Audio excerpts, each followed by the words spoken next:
YouTube, I'm gonna make a video of how to get bearings out of a shaft and bearings out of a housing. Alright, so the first things first, what you're going to need is you're going to need a shop press. So what we're gonna do is we're gonna go ahead and get these bearings out of this shaft. We have these little placards that came with the machine. What you do is you set them in here accordingly. So as you can see, we have a rounded surface, so we're going to go ahead and turn these to the rounded surface like so, and we're going to go ahead and put this in here, align everything up.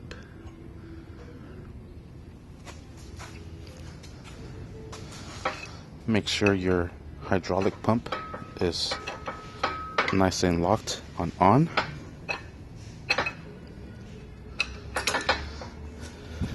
And let's go ahead and press it out. Alright, so when you line this up, you want to make sure that you are nice and evenly lined up. That way all the pressure is distributed correctly, evenly all over the place.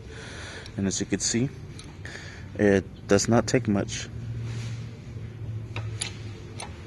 It's already sliding out. Already kind of slid out. There it goes. So we can pull it out already. Nope, we're still gonna have to press that down some. So let's go ahead and jack it all the way down. Alright, and once again, you want to make sure you're nice and even. And just go ahead and press down, or jack it down. And there it is. Here it is. Here's the bearing that needs to be replaced. Now you're able to get the bearing size. It's right there. Can't really read it. You don't want that to hit the cement. 8208R. 8R? I think so.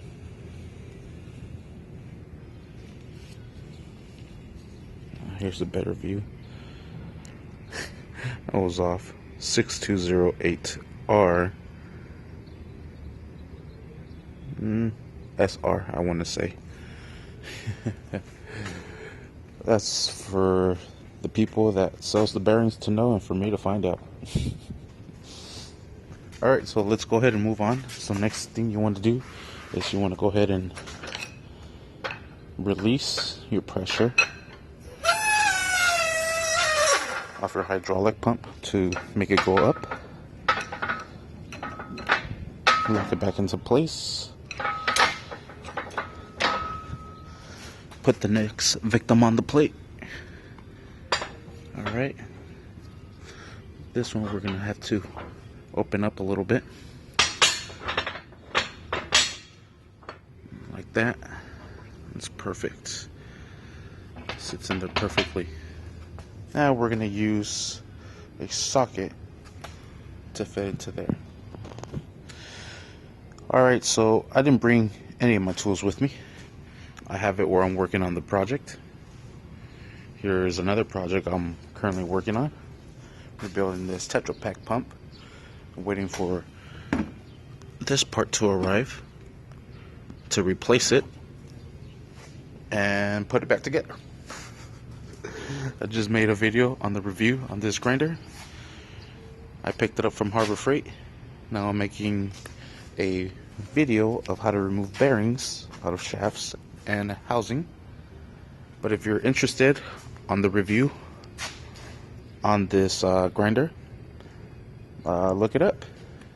And I'm making this video so you guys could see that this shop press from Harbor Freight is fantastic as well.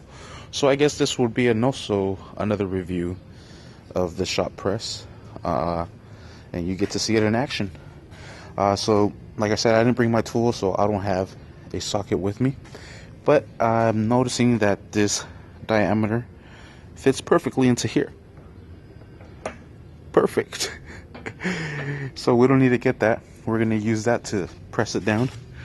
Now we're going to go ahead and align everything up, and let's go ahead and press it down. So let's go ahead and push the sucker out of there.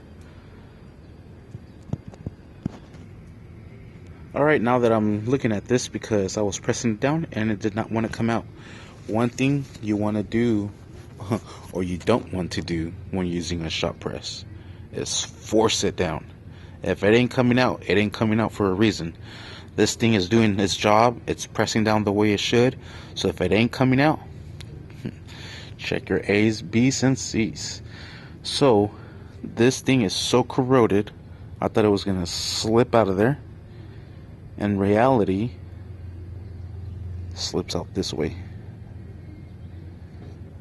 It wasn't until I cleaned it up a little bit I was able to see that it does not come out this way. So change of plans. Dang it, we're gonna drop it. We're gonna have to drop it a little bit. And by dropping it a little bit, I mean dropping it a lot, because you have these spacers that give you the space. I think it's too much of a gap, to be honest.